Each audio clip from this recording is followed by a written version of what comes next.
In the Southwest, paintbrushes are traditionally made using the leaves of the yucca plant. Although hair is available to make brushes out of in the Southwest, and a lot of people today use hair to make brushes, either animal hair or human hair, there's no evidence archaeologically that hair was used to make paintbrushes prehistorically. Many native tribes that make pottery today still use the traditional yucca leaf brush. To continue answering this question, let's go out to the field and look at some yuccas. A narrowleaf yucca is this plant here. They grow all over the Southwest, so if you live in the southwestern United States, you should be able to find these. They grow out in the east on the Great Plains, they grow far to the west in California, they grow clear up into Utah and down into Mexico. And there's different varieties of yucca, and I'm sure they all have fibers that are usable in one way or another for brushes, but these narrowleaf yuccas are the ones favored for brushes because they have those nice, long, fine fibers that are perfect for painting. Now you want to reach right down in the middle, and yes, you are going to get poked.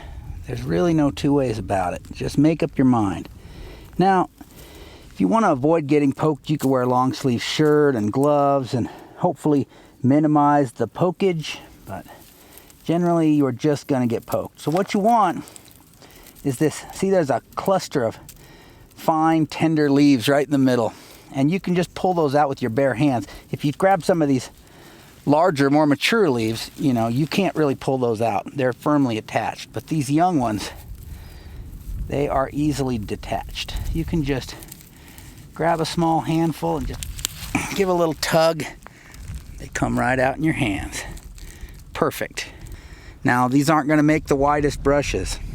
Sometimes these more mature leaves may make a wider brush, and you may want to get some of those if you're looking for a wider brush. You can always bundle several of these together to make a larger brush as well.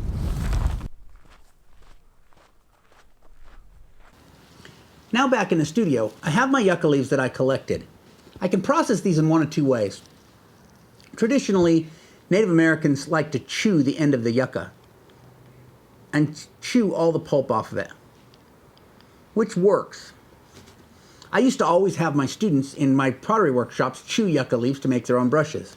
And then somebody told me that they'd had a student who'd had an allergic reaction to a yucca leaf, and that was the end of that. I haven't had students chew brushes since then because I'm afraid if anybody has an allergic reaction, I could be in trouble. So I do it the other way, which is I rot the flesh off of the fiber, which really is a better way. The problem with chewing, to me at least, was I would always mash down too hard and break the fibers. So the secret to chewing a yucca leaf is to chew the flesh off of it and leave the fibers intact, which of course will make your brush. And I would end up breaking off a lot of the fibers. So by rotting them off, I'm able to leave all the fibers intact. It works better for me. And I don't have to chew it. It doesn't taste all that good. It just takes a little while. You have to kind of plan ahead. Usually 2, 3, 4 weeks of rotting to clean the flesh off real good.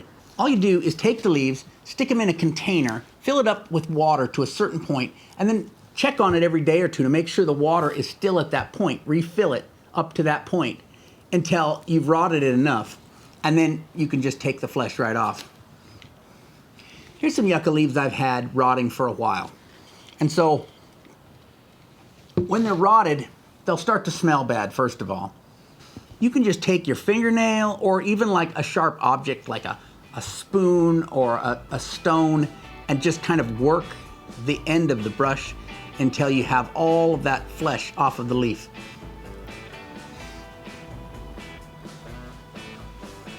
Once you get it all cleaned off, you want to take a pair of scissors and trim the end down to the right kind of tip that you want. Also, a yucca leaf is a fairly standardized width, and you may want a thinner brush than this. And so you can just take and split it to whatever width you want your brush to be.